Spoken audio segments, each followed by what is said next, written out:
Hello beavers, welcome to filmi craft. நான் உங்கள் அருண். இந்த எபிசோட நம்ம பார்க்க போகிற படம் 2025 ஃபிலிம் ஃபெஸ்டிவல்ஸ் எல்லாம் வெளியானா கூட 2026 தான், ஏன் சொல்லப்போனால் இப்போ தான் நம்மூர் தேட்டர்ஸ்லேயே ஒரு American super natural horror thriller படமாக வெளியாகிருக்கிற அப்சஷன். இப்போ இந்த படத்துடைய கதை என்ன அப்படின்னு கேட்டிங்கன்னா, படத்தில் நம்ம கதாநாயகனுடைய பேர் பேர். இவர் பேசிக்காக ஒரு மியூசிக்கல் ஸ்டோரில் வேலை பார்த்துட்டு இருக்காப்புல. இவரு கூடயே நிக்கி அப்படின்னு சொல்லி ஒரு பொண்ணு வேலை பார்க்குது. இன்னும் 2 பேர் வேலை பார்க்குறான்னு வச்சுங்களேன் இவருடைய ஃப்ரெண்டாக. இப்போ ஆக்சுவலி நம்ம கதாநாயகனுக்கு அந்த நிக்கி பொண்ணை வெறும் கொலிக்காக மட்டும் தெரியாது, அவங்க இவருடைய சைல்டுஹுட் ஃப்ரெண்டு. சின்ன வயசுலேருந்தே பயங்கர பழக்கம், சின்ன வயசுலேருந்தே அந்த பொண்ணு மேலே ஒரு பெரிய க்ரஷும் இருக்குது இவருக்கு. ஆனால் எங்கே தேவையில்லாமல் சொல்ல போய் கடைசியாக நான் அப்படிலாம் உன்ட்ட பழகவே இல்லையே, என்ன நீ மட்டுக்கு இப்படிலாம் சொல்லிட்டு தர்ற, இனிமேல் என்கிட்ட பேசாத அப்படின்னு நம்மூர் பொண்ணு மாதிரியே எங்கே அந்த பொண்ணு சொல்லிடுமோ அப்படின்னு சொல்லி நம்மூர் பையன் மாதிரியே நம்ம ஆளு சொல்லாமே தர்றாப்புல பல வருஷமாக. இருந்தாலும் ஒரு தருணத்தில் ஒரு ஷாப்புக்கு போகிறாரு. அங்கே ஒன் விஷ் வில்லோ அப்படின்னு சொல்லி ஒரு டாய் மாதிரி ஒன்று இருக்குது, அதை வாங்குறாப்புல. அந்த டாயுடைய ஸ்பெஷாலிட்டி என்ன அப்படின்னு இவர் எப்படி நம்புறாரு அப்படின்னா, அந்த டாயே ஒரு மரக்குச்சி மாதிரி இருக்குன்னு வச்சுக்கோங்களேன், அதை எடுத்து கரெக்டாக சென்டரில் ஒடிக்கும் போது ஒரு விஷயம் நம்ம சொல்லலாம், நம்ம மனசில் இருக்க ஒரு ஆசையை நம்ம சொல்லி அதை ஒடிச்சோம் அப்படின்னா அது கண்டிப்பாக நடக்கும் அப்படிங்கிறது இவர் நம்புறாரு. அப்படித்தான் அங்கேயும் போட்டிருக்கு. சரி ஓகே அப்படின்னு அதை வாங்கிட்டு வந்துடுறாப்புல. இவரும் பல தருணத்தில் தொண்டை வரைக்கும் இவருக்கு நிற்கிது இவருடைய காதலை சொல்கிறதுக்கு, ஆனாலும் சொல்ல முடியலை. அந்த பொண்ணு ஏதாவது சொல்லணுமா, நல்லா யோசிச்சு பார்த்து சொல்லு அப்படின்னு பல தடவை கேட்குது. இருந்தும் நம்மளால் தொண்டையில் போய் கரெக்டாக மாட்டிக்கிறது நம்மளுக்கு சொல்ல முடியல. சரி அப்படின்னு ஒரு தருணத்தில் இந்த விஷயம் அவர் எப்போ சொல்லி அந்த தாயை அவர் உடைக்கிறாப்புலையோ அந்த தருணத்திலேயே அந்த பொண்ணு திடீர்னு இல்லை ஏதோ என்கிட்ட சொல்லணும்னு ரொம்ப நல்லா காத்துட்ருக்க, என்னென்னு சொல்லு அப்படின்னு நிற்கிது. அப்போயாவது சொல்லணுமா இல்லையா, அப்போயும் நம்மளுக்கு வாய் மற மாட்டேங்குது பயங்கரமாக. ஆனால் தேவையில்லாமல் வாயை மூடிக்கிட்டு சும்மா இருந்தாலும் இருந்திருக்கலாம் அந்த ஆள். இந்த விஷயம் பண்ணுறேன் அப்படின்னு சொல்லி இவர் பண்ண ஒரு சம்பவம் இவருடைய வாழ்க்கையவே தலைகீழாக புரட்டி போட போகுது அப்படிங்கிறது நம்ம கதாநாயகனுக்கு அந்த மொமெண்ட் வரைக்கும் தெரியாது. ஏன்னா எப்போ இவர் அந்த விஷயம் சொன்னாரோ அதில் இருந்து அந்த பொண்ணு இவரையே சுற்றி வர ஆரம்பிக்குது. ஆனால் சுற்றி வருது, நீங்கள் கூட்டு போகிற இடத்துக்குலாம் நானும் கூட வர்றேங்க அப்படின்னு ஜாலியாக சுற்றிட்டு போகுது அப்படின்னா பரவாயில்ல. அது ஒரு கட்டத்துக்கு இந்த காதல் அப்படிங்கிறதே அன்பு பாசம் அப்படிங்கிறதெல்லாம் தாண்டி ரொம்ப கொடூரமான ஒரு லெவலுக்கு போய், எப்பா வேண்டா வெறுப்பா பிள்ளைய பற்றி காண்டாமிருகன் பேர் வச்ச கதையா நான் வாய மூடிக்கிட்டே இருந்திருக்கலாம் அதை சொல்லாமல் அப்படிங்கிற லெவலுக்கு இவரே இறங்கி யோசிக்கிற அளவுக்கு சம்பவங்கள் அடுத்தடுத்து அரங்கேறுது. கடைசியாக நம்ம கதாநாயகனுக்கு என்னதான் நடந்தது, இவருடைய காதலுக்கும் கடைசியாக என்னதான் நடந்தது அப்படிங்கிறது தான் இந்த படத்துடைய மொத்த கதையை.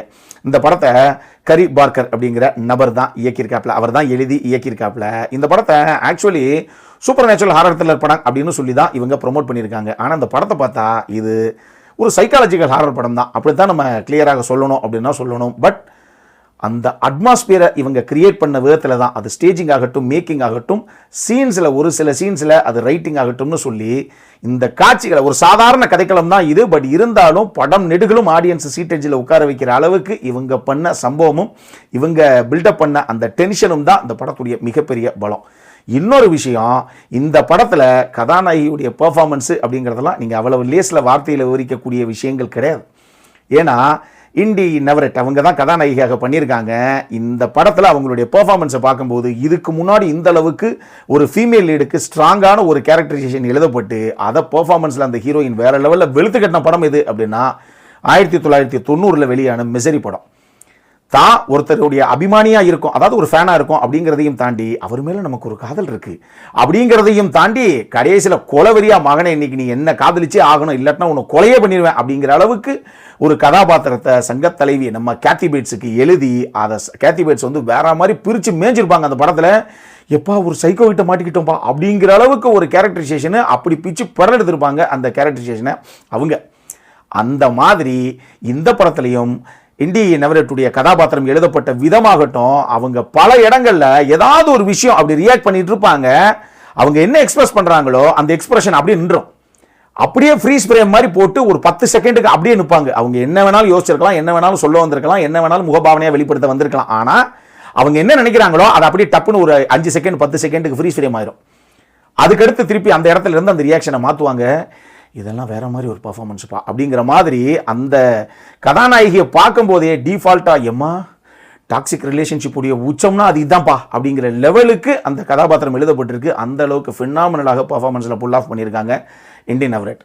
இன்னொரு பக்கம் மைக்கேல் ஜான்ஸ்டன் அவர் தான் கதாநாயகனாக அந்த பேர் அப்படிங்கிற கதாபாத்திரத்தை பண்ணியிருக்காப்புல. அவருமே அட்டகாசமாக பண்ணியிருப்பார்ப்பா. பெருசாக நம்ம குறை சொல்ல முடியாது. சரியான ஒரு கதாபாத்திரம் அது. அவருமே எந்த அளவுக்கு அட்டகாசமாக அதை புல் ஆஃப் பண்ணணுமோ அந்த அளவுக்கு நீட்டாக கொண்டு வந்தார். இந்த படத்தில் நான் சொன்ன மாதிரி இது ஒரு சைக்காலஜிக்கல் ஹாரர் அப்படின்னு, ஏன்னா அந்த சூப்பர் நேச்சுரல் ஹாரர் த்ரில்லர் அப்படின்னாலே நம்ம அந்த ஜம்ப் ஸ்கேர்ஸ் அப்படி இப்படின்னு பல விஷயங்கள் எதிர்பார்ப்போம்.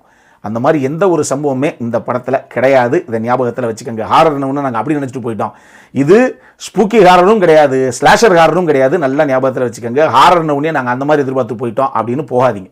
இது ஒரு சைக்காலஜிக்கல் ஹாரர். அந்த மாதிரி ஃபேன்ஸை டெஃபினட்டாக திருப்திப்படுத்தக்கூடிய ஒரு படம் தான் இது. பட் உங்களுடைய எக்ஸ்பெக்டேஷனும் அதே லெவலில் வச்சுக்கோங்க. மேக்கிங்காக அட்டகாசமாக பண்ணியிருக்காங்க இந்த படத்தை.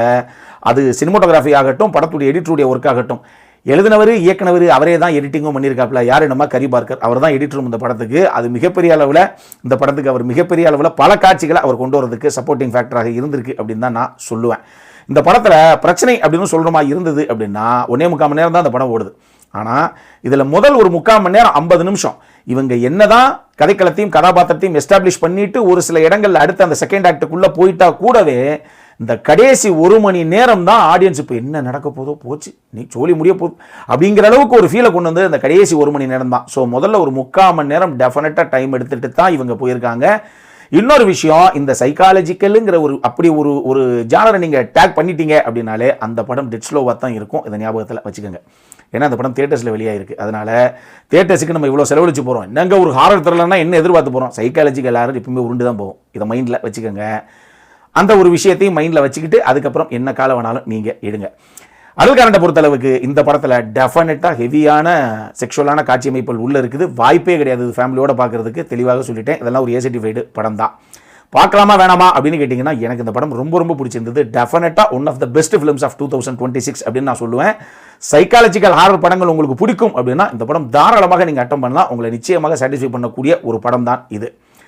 ஆக்சுவலாக இந்த படத்தை பற்றி ஏற்கனவே ஆகா ஓகோன்னு பல பேர் அங்கங்கே வந்து எழுதுனது அதெல்லாம் நம்மளால் பார்க்க முடியுது. ஆனாலும் நிறைய பேர் சூப்பராக இருக்குது அப்படின்னு சொன்ன பல படங்களே எனக்கு வந்து ஓரளவுக்கு பரவாயில்லைங்க அப்படிங்கிற மாதிரி தான் ஒர்க் அவுட் ஆகிருக்கு. இந்த மாதமே அந்த மாதிரி 2-3 படங்கள் நம்ம சொல்லியிருக்கோம். அதாவது ஊரே வந்து ஆகா ஓகோன்னு சொல்லியிருக்கு. பட் நமக்கு ஓரளவுக்கு ஒரு ஓகேயான வச்சு பார்க்கலாம் அப்படிங்கிற அளவுக்கு சொல்லியிருக்கோம். பட் இந்த படம் பர்சனலாக ஒரே ஒரு பக்கம் பாராட்டி தள்ளினதெல்லாம் இருக்கட்டும், எனக்கும் பர்சனலாக அந்த படம் ஒரு ஸ்லோ பர்னிங் த்ரில்லராக இருந்தால் கூட எனக்குமே இந்த படம் ஒரு பிடிச்ச படமாகவே இருந்தது. பார்க்கணும், நான் டெஃபினட்டாக ஒரு தடவை பார்க்கணும்னா பார்க்கலாம். அப்புறம் என்ன, இதே மாதிரி இன்னொரு வீடியோவோட அடுத்த முறை உங்களை சந்திக்கிற வரைக்கும் இட்ஸ் அருண் சைனிங் ஆஃப்.